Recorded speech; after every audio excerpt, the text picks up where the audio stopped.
አሁን ጥያቄያችን ይሄ ሲኩዌንሳችን ኤኤን የምንለው ሲኩዌንስ እንዲህ አይነት ቢሆን ኤኤናችን እዚህ ጋር የምናደርገው ኤኤን 1 + -1 the power of n over n ቢሆን ስንባል በቃ ኤናችንን እየተካን ፓተርኑን ማየት እንችላለን። ከዛ 10ኛው ተርም ይሄ ነው ወይ 11ኛው ተርም ይሄ ነው ወይ ስንባል 10 እና 11ን ኤኖቻችን ላይ መተካት ነው። ስለዚህ 1 ሲደመር እናረግና -1 the power of 10 አድርገን ከታችም 10 ስናደርግ ይሄ ኢቭን ስለሆነ ኔጌቲቭን 10 ጊዜ ብናበዛው ፖዚቲቭ ነው የሚሆነው። ይሄ ፖዚቲቭ 1 እንደማለት ነው። ከዛ 1 ሲደመር 1/10ኛ እንደማለት ነው። ይሄኛው 1/10ኛ ይሆናል። ከዛ እንደማንኛውም ፍራክሽን ስንደምር 1 ጊዜ 10 10 1 ጊዜ 1 1 ከታች ደግሞ 1 ጊዜ 10 10 ይሆንና 11 10ኛ ይሆናል። ስለዚህ 11 10ኛ ነው የሚለው ይሄ ትክክል ነው። ትሩ ነው ስለተባለን ዝም ብለን መርጠን ማለፍ እንችላለን። ካልሆነ ደግሞ ቢ ላይ ደግሞ 11ኛው ይሄ ነው ስንባል ደግሞ 11 መተካት ነው። 1 ሲደመር -1 the power of 11 እናደርግና ኦቨር 11 ማድረግ ነው። ይሄ ደግሞ ፓወራችን ኦድ ስለሆነ በኦድ ታይምስ ስናባዛ ኔጌቲቭ ነው የሚሆነው እንጂ አንድ አይሆንም እንደቀድሞ። ስለዚህ -1 እና -1 ብናባዛ ይሄ ኢቭን ስለሆነ ፖዚቲቭ 1 ይመጣል። ግን በኦድ ካባዛ ነው ግን ሌላ -1 ከጨመርን -1 ሲባዛ ኔጌቲቭ ነው የሚመጣው። ስለዚህ በተመሳሳይ ይሄም -1 ነው የሚሆነው። ስለዚህ 1 ሲደመር -1 11ኛ ይሆንና ይሄንን ስንሰራ 1 ጊዜ 11 11 -1 ጊዜ 1 -1 ከታች ደግሞ 1 ጊዜ 11 11 እናደርግና ከ11 ላይ 1ን ስንቀንስ 10 ነው የሚሆነው። 10 11ኛ ነው መሆን የነበረበት 10 11ኛ ነው። ስለዚህ ይሄ ሮንግ ነው። ሲ ላይ ደግሞ ኤኤን +1 ስንባል እንዳንምታታ የምናደርገው ምንድነው? ይሄ ኤኤን +1 ስንባል የሚቀጥለው እንደማለት ነው። 11ኛው ከ10ኛው ብላችሁ ነው የምትረዱት። የሚቀጥለው ተርም ከሱ በፊት ካለው ተርም ጋር ተወዳድሮ የበፊተኛው ያንሳል እንደማለት ነው። ልክ እዚህ ጋር A10 is less than A10 + 1 ወይም A11 እንደማለት ነው። ስለዚህ እኛ ቁጥሮችን አወዳድረን ያንሳል ወይስ አያንስም ማለት እንችል ነበር።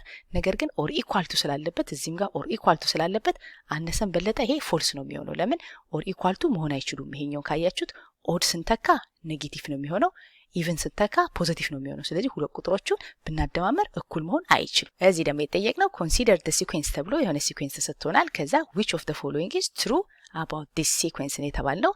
2 is its lower bound፣ 3 ሁለተኛ ደግሞ is upper bound ይላል። ሎወር ባውንድ እና አፐር ባውንድ ስንባል ምንድነው የምናደርገው? የሆነ ሲኩዌንስ ይሰጠንና ፓተርኑን ቼክ ብናደርግ እንደዚህ ያደርገን ፓተርኑን ቼክ ብናደርግ እዚህ ጋር ሚኒመም የሚኖረን ቁጥር ካለ ያ ሎወር ባውንድ ይባላል። በቃ ሚኒመም ማለት እዚህ ጋር የፈለኩትን ቁጥር በወስድ ከዚህ ቁጥር የሚያንስ ቁጥር የለም እንደማለት ነው። ቁጥሮቻችንን ቼክ ስናደርግ ደግሞ የሆነ ደግሞ ማክሲመም የምናገኘው ቁጥር ቢኖር ደግሞ የትኛውንም ተርም ቼክ ብናደርግ ከዚህ ቁጥር አይበልጥም የምንለው ቁጥር ካለ ደግሞ ያ አፐር ባውንድ ይባላል። ስለዚህ ይሄ ሎወር ባውንድ ይሄ አፐር ባውንድ ይባላል። ቁጥራችን ደግሞ እየቀነሰ የሚሄድ ከሆነ ደግሞ ሎወር ባውንዳችን እዚህ ጋር ነው የሚሆነው። እዚህ ሚኒመም የሚኖረን እዚህ ጋር ነው የሚሆነው። አፐር ባውንዳችን ደግሞ እዚህ ጋር ይሆናል። ስለዚህ እንደ ፓተርናችን እየቀነሰ ነው የሚሄደው እየጨመረ ነው የሚሄደው የሚለው ይወስነዋል። የተጠየቅነው which one of the following is true ነው የተባልነው። 2 is its lower bound ነው። 2 ሎወር ባውንድ ነው ስንባል በቃ the lowest የምናገኘው ቁጥር 2 ነው ለማለት ነው። አሁን ቼክ እናደርጋለን። አንድ ስንተካ የምናገኘው 1 ሲደመር 1/1ኛ ይሆንና 2 ማለት ነው አይደለ? ስለዚህ የመጀመሪያው ቁጥር 2 ነው። የሚቀጥለው ደግሞ 2 ብተካ ማለት ነው። 1 ሲደመር 1 ሁለተኛ እንደማለት ነው። 1 ሲደመር 1 ሁለተኛ ስንል 3 ሁለተኛ ማለት ነው አይደለ? ስለዚህ 3 ሁለተኛ። ስለዚህ ቁጥራችንን ካያችሁት 2 ከዛ 1.5 ከዛ እያለ እየቀነሰ የሚሄድ ነው። ስለዚህ ይሄኛው ለኛ ምናችን ነው? አፐር ባውንዳችን ነው። እንደዚህ አይነት ፓተርን ነው ያለው። ስለዚህ 2 is the lower bound የሚለው ትክክል አይደለም። ስለዚህ ይሄንን n እየጨመርን ብንሄድ ይሄ 1/n ናችን ኦልሞስት 0 ነው የሚሆነው አይደለ? ልክ 10 ብትተኩ 1/10ኛ ነበር። 100 ብትተኩ 1/100ኛ ከዛ 1000ኛ ያረጋችሁ ብትሄዱ ቁጥሩ 0.1 0.001 0001 እያለ እስከ ኢንፊኒቲ ብንሄድ ይሄ ቁጥር ኦልሞስት ኔግሊጂብል ነው አይደለ? 1 + 0 ይሆንና 1 እንደማለት ነው። ስለዚህ ይሄ ለኛ ምናችን ነው? ሎወር ባውንዳችን ነው። ይሄ ደግሞ አፐር ባውንዳችን ነው። ስለዚህ ጥያቄው ስህተት አለው። ስለዚህ አፐር ባውንድ ሎወር ባውንድ ስንባል እኛ የምናየው ሲኩዌንሳችንን ፓተርኑን ብንሰራ መጨረሻ ላይ ማክሲመም የምንለው ቁጥር ይሄ ነው፣ ሚኒመም የምንለው ቁጥር ይሄ ነው ብለን የምናስቀምጣቸውን ቁጥሮች ነው አፐር እና ሎወር የምንለው። ሲኩዌንሳችን ደግሞ እየቀነሰ የሚሄድ ከሆነ አፐራችን ይሄ ነው እንጂ ይሄ አይሆንም አይደለ? ስለዚህ አፐር ባውንዳችን ለዚህኛው 2 ነው። ያ ማለት ነው እዚህ ሲኩዌንስ ላይ የፈለግነውን ያህል ብንተካ ከሁለት የሚበልጥ ቁጥር አናገኝም እንደማለት ነው። እንዳያችሁት ኤናችንን ወደ ኢንፊኒቲ እንኳን የፈለግነው ቁጥር ብንተካ 1.000 ምናምን ይሆናል እንጂ ከሁለት ግን አይበልጥም። ስለዚህ በዛ ምክንያት ይሄ አፐር ባውንድ ነው። አሁን ደግሞ የተጠየቅነው which one of the following number is the upper bound of the sequence ነው የተባልነው። ይሄ ሲኩዌንሳችንን ፓተርኑን ቼክ ብናደርግ አንድ ስንተካ 2 ጊዜ 1 ሲደመር 1 ይሆንና ከታች ደግሞ 1 ሲደመር 1 እንደማለት ነው። ይሄ 3 ሁለተኛ እንደማለት ነው 1.5 ከዛ ደግሞ 2 ብተካ ምንድነው የሚሆነው ስንል ደግሞ 2 times 2 plus 1 over 2 plus 1 እንደማለት ነው። ይሄ ደግሞ 5 over 3 ማለት ነው። ስለዚህ ይሄ 1.5 ነው፣ ይሄ ደግሞ 1.6 ነው። እየጨመረን ሄዶ አይደለ? ስለዚህ ይሄኛው ተርም ከዚህኛው ስለሚበልጥ ኤንን ወደ ኢንፊኒቲ ብጠጋ የማገኘው የሆነ ቁጥር ሊኖር ይችላል እንጂ እዚህ ጋር ያሉት በማክሲመም አይደሉም። ስለዚህ ምን ይሆናል ይሄ ነገር as n approach infinity ምን ሊሆን ይችላል የሚለውን ለማወቅ እንዲረዳን እያንዳንዱን ተርም በኤን ማካፈል እንችላለን። 2nንም በኤን አንድንም በኤን ከዛ ደግሞ ኤናችን ከታች በኤን አንድንም በኤን እያንዳንዱን በኤን ማካፈል ማለት ነው። እዚህ ጋር ኤን ተጣፍቶ ሊሚታችን አስ ኢንፊኒቲ ስንሄድ ወደ ምን አፕሮች ማድረግ ይችላል የሚለውን እንድናይ ነው። ኤን በኤን ይጣፋና 2 ይሆናል። ከዛ ሲደመር 1 ኦቨር ኤን ከዛ ከታች ደግሞ ኤን እና ኤን ተጣፍቶ 1 ይሆናል። ከዛ ሲደመር 1 ኦቨር ኤን ይሆናል።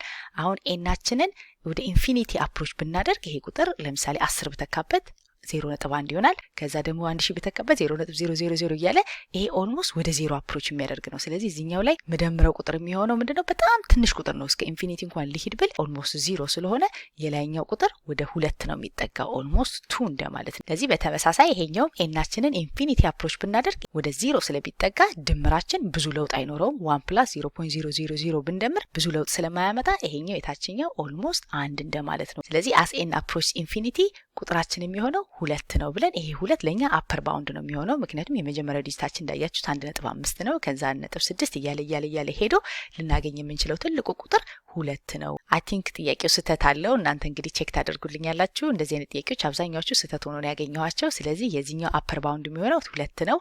ሎወር ባውንዱ ደግሞ ስንት ነው ብንባል ደግሞ 3 ሁለተኛ ወይንም ደግሞ 1.5 ነው የምንለው። ስለዚህ ይሄኛው ኤ የሚሆን የነበረው ሎወር ባውንድ ነው እንጂ አፐር ባውንድ አይደለም። የተጠየቅነው ደግሞ which one of the following number is upper bound ነው የተባልነው። ኤናችንን እየጨመርን ብንሄድ ወደ 2 ስለሚጠጋ ይሄ አፐር ባውንድ በጭራሽ አይሆንምና ስህተት መሆን አለበት። ስለዚህ ይሄ 3 ሁለተኛ ለኛ ምናችን ነው ሎወር ባውንድ ነው። the smallest የሚኖረው አንድን ስንተካ ማለት ነው። ከዛ እየጨመረ ሄዶ አፐር ባውንዳችን የሚሆነው 2 ነው ብለን በዚህ መልኩ ነው የምንመልሰው። አሁን ደግሞ የተጠየቅነው let the sequence an converge to 3 ነው የተባልነው። የሆነ ሲኩዌንሳችን ፓተርኑን ብናየው ሄዶ ኮንቨርጅ የሚያደርገው ወደ 3 ነው ተብለናል። ከዛ ደግሞ ቢኤን የሚባለው ደግሞ ኮንቨርጅ የሚያደርገው ወደ ኔጌቲቭ 1 ነው። ያ ፓተርን ደግሞ ሄዶ ኢት ኮንቨርጅስ ቱ ኔጌቲቭ 1 ቢሆን ይሄ የመጀመሪያው ሲኩዌንሳችን ነው ኤኤን። ይሄ ደግሞ ቢኤናችን ነው። ከዛ የተባልነው ኤኤን ማይነስ ቢኤን ወደ ምን አፕሮች ያደርጋል ወደ ምን ኮንቨርጅ ያደርጋል የተባልነው። ስለዚህ ይሄ 3 ነበረ የምንቀንሰው ማን ነው እዚህ ጋር ኔጌቲቭ 1 ነው። እንዳንሳሳት የተሰጠን ኔጌቲቭ 1 ነው። የመጀመሪያው ይሄ ሲኩዌንሳችን ወደ 3 ከሆነ ኮንቨርጅ ያደረገው፣ ይሄ ደግሞ ወደ ኔጌቲቭ 1 ከሆነ ኮንቨርጅ ያደረገው። ስንቀንሰው ደግሞ የምናቀናንሰው ቫልዩ ነው የሚሆነው አይደለ? ስለዚህ ከ3 ላይ ሲቀነስ አድርገን ቢኤናችን ደግሞ አፕሮች የሚያደርገው ወደ ምንድነው ወደ ኔጌቲቭ 1 ነው። ስለዚህ እዚህ ጋር ኔጌቲቭ 1 ስናደርግ 3 እና 1 ይደመርና ወደ 4 ነው ኮንቨርጅ የሚያደርገው ብለን መልሳችን ቢ ይሆናል።